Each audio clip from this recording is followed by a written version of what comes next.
I feel that a lot of my music that I write is telling stories. And it's nearly always something dramatic is happening. And so writing music for a violin concerto, to me, it's not a million miles away from writing music for a film.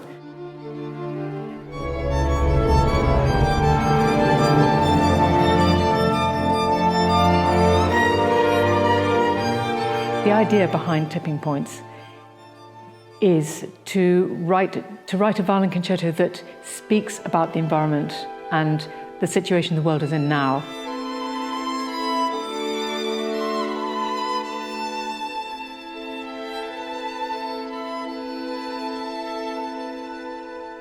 The idea for this violin concerto and this kind of piece really came through Niklas Liepe. I think he must know that I have written quite a lot of music about the environment already, or maybe he likes my music. Vor 2,5 Jahren war die Corona-Zeit. Gleichzeitig hatte ich von Rachel Portman im Radio den Earth-Song gehört. Den hatte sie für BBC aufgenommen, wo sie sich schon mit der Thematik auch beschäftigt hat. Und irgendwie kam mir dann die Idee, Rachel Portman, Klimawandel, neues Album von mir. Dann habe ich einfach mal blind drauf los ihr Management angeschrieben. Dachte, ich werde nie eine Antwort bekommen. Rachel Portman, die einen Oscar gewonnen hat für Filmmusik, berühmt.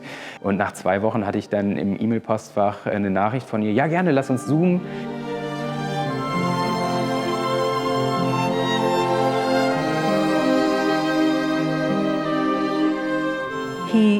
He's a fantastic musician to collaborate with because he's so intuitive and we seem to be on the same wavelength when it comes to how we feel about the environment.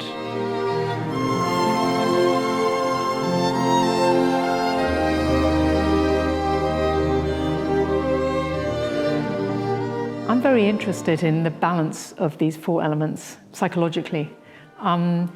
We all have these 4 elements in us, in our own characteristics as human beings, but also they exist. They're a very, very good metaphor for what is happening within the environment and climate change.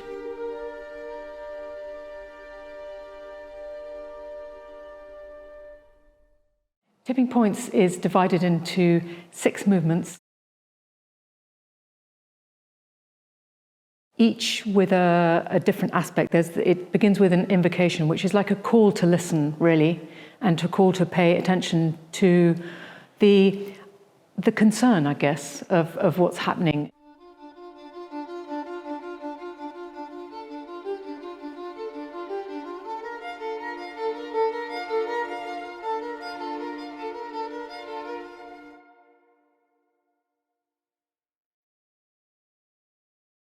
The second movement is air. The movement is very much floating and weightless.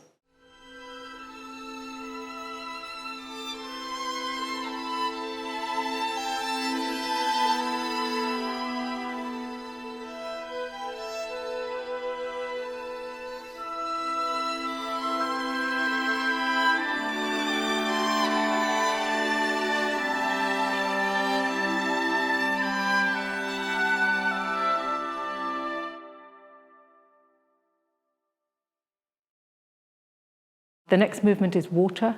The music in water is really inspired by what happens when a light rainfall begins, and all the life it brings, and all the greenery, and all those raindrops falling on, the grass and what happens then. So it's full of joy.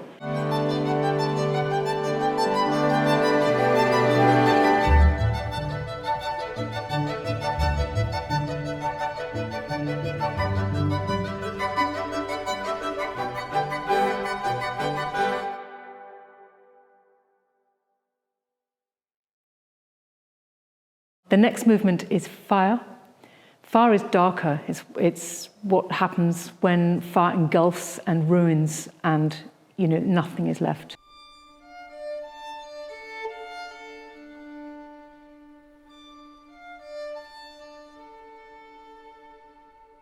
Feuer hat wirklich was sehr Beklemmendes. Also man fühlt sich wirklich, auch wenn man spielt, in so einer Situation, dass wir wirklich am Tipping Point sind.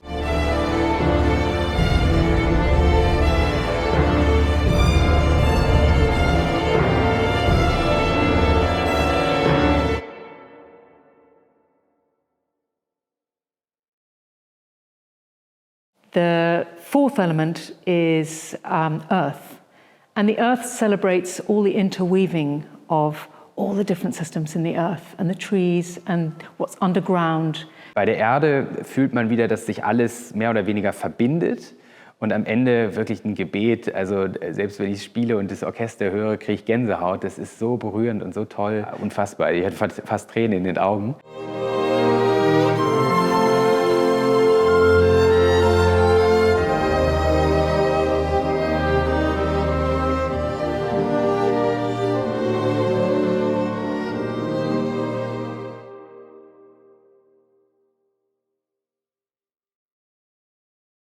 And then the last movement is the epilogue.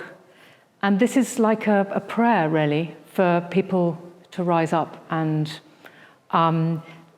think about the beauty of the earth, really.